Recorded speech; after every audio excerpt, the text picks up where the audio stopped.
right, so just to get started, you've been on the show before, but can you give a brief background of your ranch management experiences? Um, it's hard to know where to start. I guess I grew up on a family ranch in western Wyoming, right on the very west edge, and we owned property in Utah, Idaho, and Wyoming. The Utah and Idaho property was strictly rangeland country, and Wyoming was basically our winter hay base. It was irrigated land in Wyoming, and it was 6,200 feet elevation was the lowest elevation, and so it was cold and it was snowy. Um, so sort of grew up that way on a family ranch, and then after two degrees in ag economics, I spent a little time in the AI industry, and then after that, the rest of my career has basically been in ranch management. Did a lot of stuff for uh, Ag Reserves Inc., which is probably better known as, at least the ranching part, better known as Deseret Ranches, um, which included also the Rex Ranch in Nebraska and some ranches in Wyoming and Montana, Utah, and it all started in Nebraska for me there. I mean, well, I had 10 years before that I was doing ranch management, but my, I guess my career of careers with Deseret began in Nebraska, and the company just kept adding to me um, over time. Finally, I guess they decided they'd give me enough to take care of. They ought to call me a vice president. Didn't change my responsibilities much, except they were just bigger. Um, and so that's what I did. I don't know if you have questions around that, but Well, thank you for sharing. I mean, I know you went into further detail on that on your episode that was put out a year ago, so we don't really need to go into more detail there, but I know you have a lot of experience with drought management. And unfortunately, that's what a lot of producers are facing right now.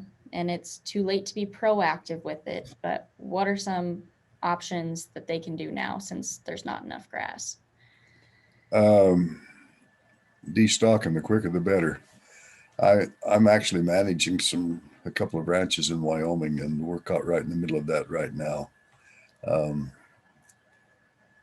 we had pretty good April rain, but we didn't have May rain except for a shower or two. And if you don't get rain in May in that part of the world, you're just not going to grow as much feed. It doesn't matter what happens in June and July.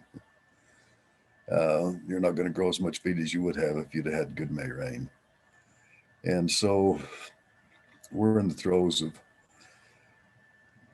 it's a fairly large ranch, but we're in the throes of setting aside all dry cows, all late calving cows, and trying to package them up in lots that will enable us to sell them a little better. But we've got no choice but to sell them.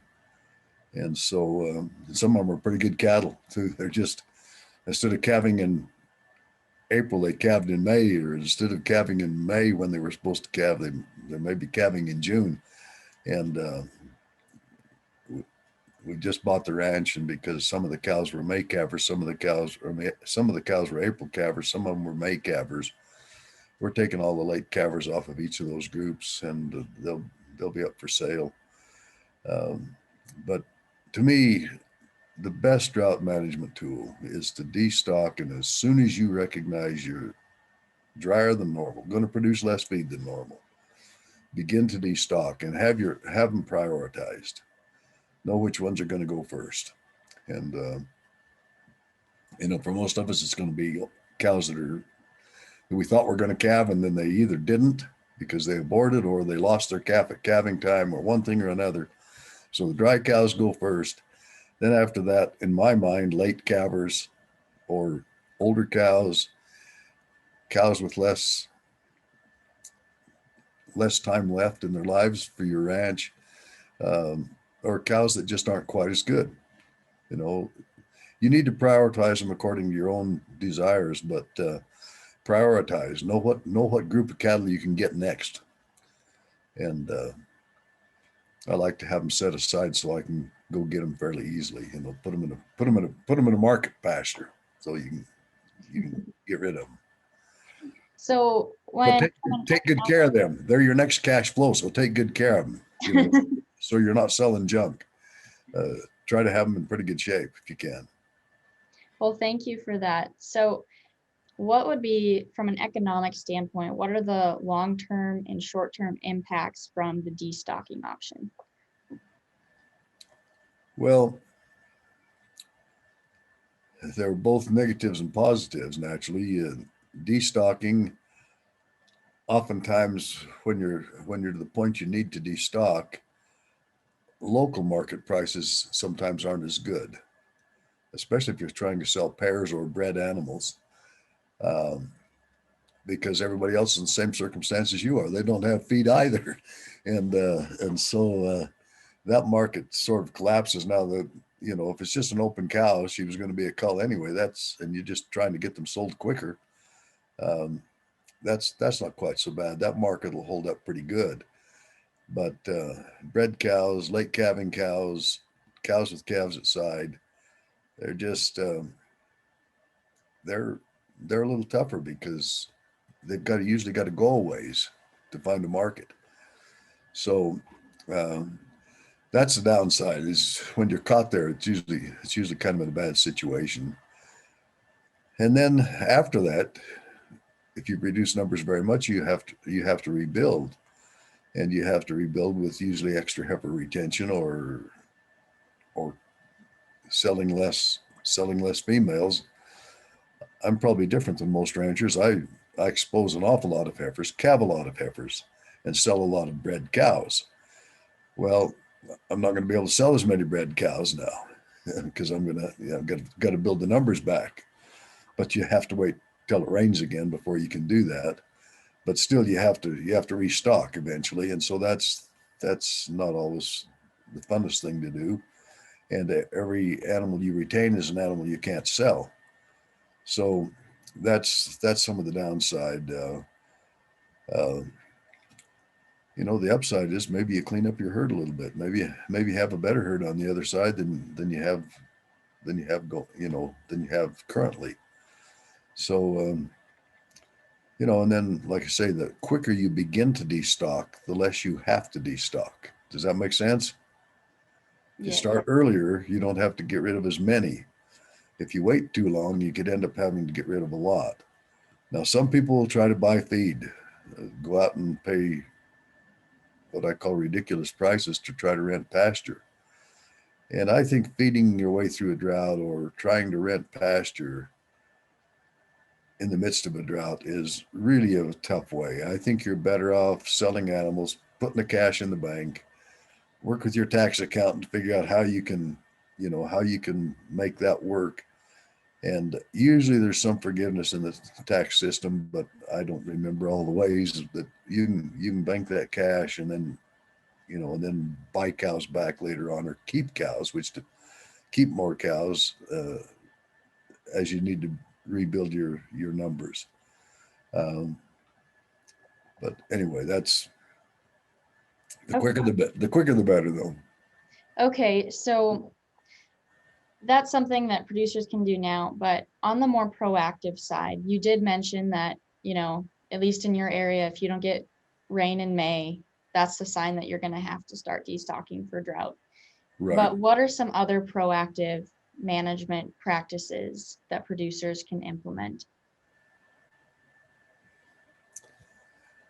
I don't think there are other good ones. Other proactive things are to go out and lease more pasture, buy hay or something, to feed your way through. You severely damage your land if you try to keep more cows than it's has the capability to carry. And so it's sell them or feed them. And I guess in my mind, I prefer to sell them rather than to feed them. Okay, so what about But, like, but there are people that do that, and I guess I'd allow that some short term pasture leasing or feeding in some cases will make sense. And I know some people that do that, but boy, they're very cautious in the way they do it, and uh, and they make it work. But they know their marketing plan, they know their economics, and they can make it work to temporarily feed cows. But oftentimes they already have ahead of time. Um, maybe stored a feed bank, extra hay or whatever, so they could do that. And normally, what they're not necessarily feeding in the summertime. For example, the ranch I'm talking about having to destock a little bit. We, we if we grow no more grass, we can get through the summer okay. The problem is getting through next winter, when normally we like to graze and we're on a ranch that we can graze in the wintertime. But if the feed's all gone at the end of summer, winter comes, the cows have to eat something. And that's where some hay feeding might make sense for some folks. We're going to try to avoid that. Okay, so what are some other mistakes producers make when they're managing in the midst of a drought? Well, I think just that they don't start to destock quick enough. I don't know that there are other mistakes, except that compounds itself. It compounds, moves forward, cascades into other mistakes, and the other mistakes being that they end up overgrazing, hurting the land, so it takes it longer to recover than if they'd lightened the stocking rate on it. And they can manage their grazing in a much better way if they get the numbers reduced to where they fit the remaining feed base. So I'd say the biggest mistake they make, in addition to not selling on time, is that itself results in overstocking, and which you don't go very far being overstocked before you're overgrazing and hurting individual plants, and slowing the long-term recovery. The range just isn't going to recover as quickly if it's been overgrazed as if it hasn't. Well, thank you very much for sharing that. And so, kind of switching gears a little bit, what about on the opposite spectrum in years when it's too wet? How do you manage those? Most of my management career has been in the western part of the United States, from West Nebraska on further west, and I've never experienced too wet. I'd love to have that opportunity sometime. Uh, we never complain about moisture, even when it's snow, which isn't very much fun sometimes. Uh, we learn to love moisture in about any form. But I don't know, Shay. I don't know how well I can answer that question. But too wet, yeah, calving time. If you're muddy and yucky, that's got to be not very much fun. But then I choose to calve a little later date too. So, but I guess I can vaguely remember times at calving time that we were too wet back in the day when I was trying to calve in February and March, and you'd get snow and rain, and you didn't know what, but then it'd thaw, and yeah, you'd get muddy and messy, and um, but yeah, I just say pick a good calving time, and then you can minimize that problem. Pick a good calving time, and yeah, too much moisture, and you can probably get feed that's washy. Feed quality is not quite as good, but you're going to grow lots of it. And so if you can kind of gauge the maturity rate when you turn onto it, try to let it get a little more mature so it's not quite so washy. Uh, Probably going to be a little better off. Okay, so what are things producers can do to better understand what resources they always have available on their operation?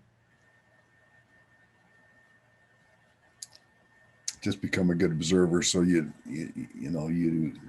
have to. It's not a very nice thing to say, but you probably don't deserve to be a rancher if you don't know what you've got on hand. You just need to know what's there. How many acres?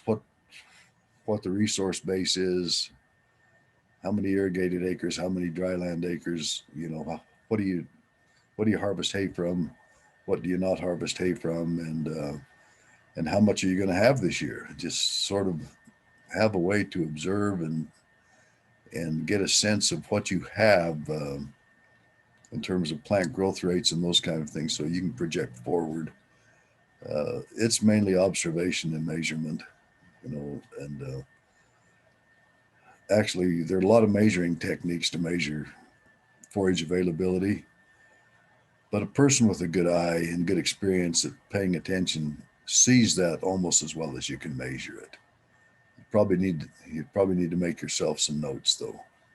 Mhm. Uh, it's easy to forget what we've been through in the past and what we have right now. And so, how do we compare this year with previous years?